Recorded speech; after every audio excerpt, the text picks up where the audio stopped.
Hi friends, இப்போ நம்ம Pandya stores பார்க்க போகிறோம். பாண்டிய ஸ்டோர்ஸில் நம்ம ராஜி இருக்காங்களே, கலக்குன்னு கலக்கி எப்படியோ ஜெயிச்சிட்டாங்க. 2வது ப்ரைஸ் கிடைச்சோன்னா அவங்களோட மூஞ்சில் அந்த தேஜஸை பார்க்கணுமே, வேறு லெவல்ப்பா அப்படிங்கிற மாதிரி ஆயிடுச்சு.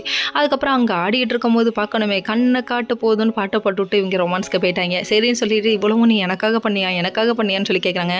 இல்லை, பக்கத்து வீட்டுக்காரனுக்காக பண்ணேங்கிற மாதிரி இருந்தது. என்னால் முடியாதுன்னு நீ சொன்னல பாரு, முடிச்சு காமிச்சிட்டேன், மற்றபடி உன் மேலே பாசலாம் இல்லையாப்பா அப்படிங்கிற மாதிரி சொல்கிறாங்க. இது எப்படி இருக்குது தெரியுமா?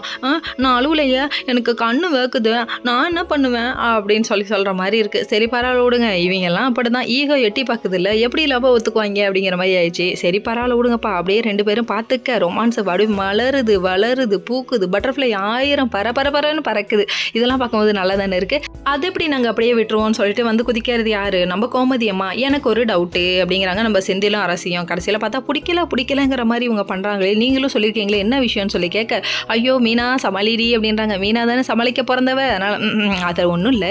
இப்போ வந்து இந்த பைக்கை யாருக்காக வாங்கினாங்கன்னு நீங்கள் நினைக்கிறீங்க? 2nd ப்ரைஸே கதிருக்காக வாங்கியிருக்காங்க. இவ்வளோ லவ் இருக்கும்போது எப்படி பிடிக்கலன்னு சொல்லுவாங்க அப்படின்றாங்க. சரிப்பான்னு போட்டு கொடுத்தோடனே எல்லாரும் கலாய்க்க ஆரம்பிச்சிட்டாங்க. அவ்வளோ லவ் அப்படிங்கிற மாதிரி ஆயிடுச்சு. சரி இப்போ இதெல்லாம் ஒரு பக்கம் இருக்க, ஊரில் எப்படா சொல்கிறதுன்னு யோசிக்கிறாங்க. சரி எல்லாரும் ஊருக்கு கிளம்புங்க, சின்ன காரில் போயிட்டு எல்லாத்தையும் தூக்கி போட்டு அடையப்பா அப்படிங்கிற மாதிரி ஆயிடுச்சு. அடைச்சிட்டு இவங்க மாட்டு வண்டியை கட்டிக்கிட்டு போகிற மாதிரி, மாட்டு வண்டி கட்டிக்கிட்டு அப்படின்னு சொல்லி பாட்டை போட்டுட்டு இவங்க கிளம்பிட்டாங்க.